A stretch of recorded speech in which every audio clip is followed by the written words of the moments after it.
जीवन हमें एक मौका देता है, इसलिए जब भी सही कॉलेज चुनने का समय आए तो सिर्फ मंगलायतन यूनिवर्सिटी आपके बेहतरीन भविष्य और सर्वांगीण विकास के लिए।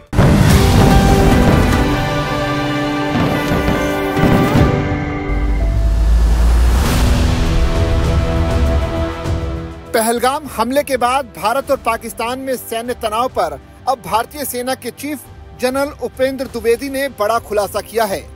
आर्मी चीफ ने बताया कि 22 अप्रैल को पहलगाम में जो कुछ हुआ उसने पूरे देश को झकझोर कर रख दिया था। इसके अगले ही दिन 23 अप्रैल को शीर्ष सैन्य और राजनीतिक नेतृत्व की अहम बैठक हुई। जनरल उपेंद्र द्विवेदी के मुताबिक ये पहली बार था जब रक्षा मंत्री राजनाथ सिंह ने बेहद स्पष्ट शब्दों में कहा कि बस अब बहुत हो चुका। उन्होंने कहा कि 23 अप्रैल को हम सभी बैठे, सभी तीनों सेनाओं के प्रमुख इस बात पर सहमत थे कि कुछ बड़ा किया जाना जरूरी है। हमें पूरी तरह खुली छूट दी गई, आप तय कीजिए कि क्या करना है। यही वो भरोसा, राजनीतिक दिशा और स्पष्टता थी जो हमने पहली बार देखी। And since off Sindoor you may be actually saturated by seeing the TV and the parliamentary debates, so I will not spend much time on that. I will say how the technology came into play. But certain things important. 22nd April, you're aware what happened in Pahalgam, and it actually shocked the nation. 23rd is the time when next day itself, we all sat down.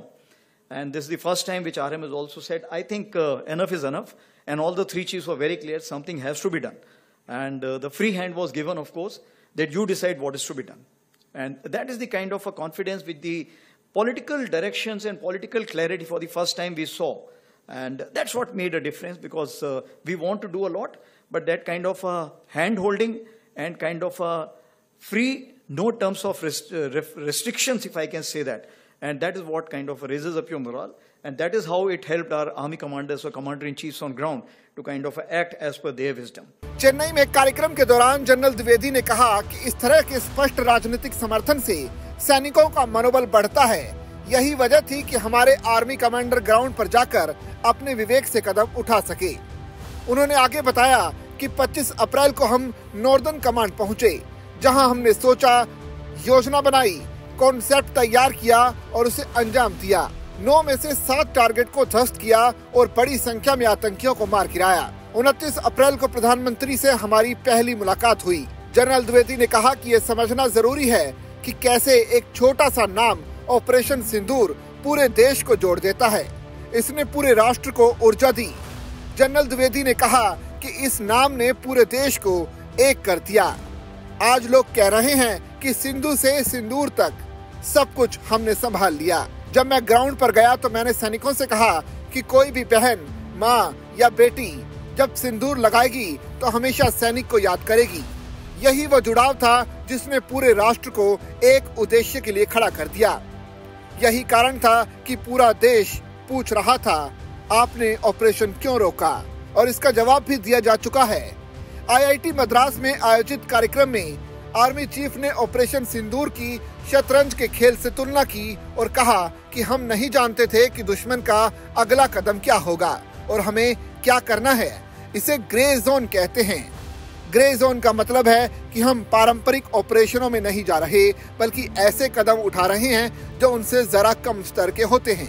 पारंपरिक operation का मतलब है पूरी ताकत के साथ जाना, जो कुछ आपके पास है उसका इस्तेमाल करना, और अगर आप वापस आ जाएं तो ठीक, वरना वहीं टिक जाना। लेकिन ग्रे जोन वो है जिसमें सभी डोमेन में गतिविधियां चल रही होती हैं। हम बेहद रणनीतिक तरीके से काम कर रहे थे। जनरल द्विवेदी ने कहा कि इसमें एक अहम चीज थी, नैरेटिव मैनेजमेंट सिस्टम। हमें बड़े स्तर पर समझ आया कि असली जीत दिमाग में होती है। अगर आप किसी पाकिस्तानी से पूछें कि जीते या हारे, तो वो कहेगा, मेरा चीफ फील्ड मार्शल बन गया तो हम जरूर जीते होंगे। यही तरीका है जनता की सोच को प्रभावित करने का, चाहे वो अपनी घरेलू आबादी हो, दुश्मन की आबादी हो या फिर तटस्थ आबादी। उन्होंने बताया कि कैसे उन्होंने सोशल सेंसिटिव इंडेक्स तैयार किया और एक्स समेत अन्य प्लेटफॉर्म से रणनीतिक संदेश दिए। पहला संदेश दिया जस्टिस डन ऑफ सिंदूर, जिसने दुनिया में सबसे ज्यादा हिट्स पाई। ये एक साधारण संदेश और लोगों के जरिए दिया गया, जिसे एक लेफ्टिनेंट कर्नल और एक NCO ने बनाया था। उन्होंने कहा कि कूटनीतिक, सूचना, सैन्य और आर्थिक क्षेत्र में रणनीतिक स्पष्टता समय पर आई। इसी वजह से इंडस वाटर ट्रीटी को फ्रीज किया गया, हाई कमीशन की ताकत घटाई गई, रक्षा कर्मियों को नॉन ग्राटा घोषित किया गया और वीजा रद्द कर दिए गए।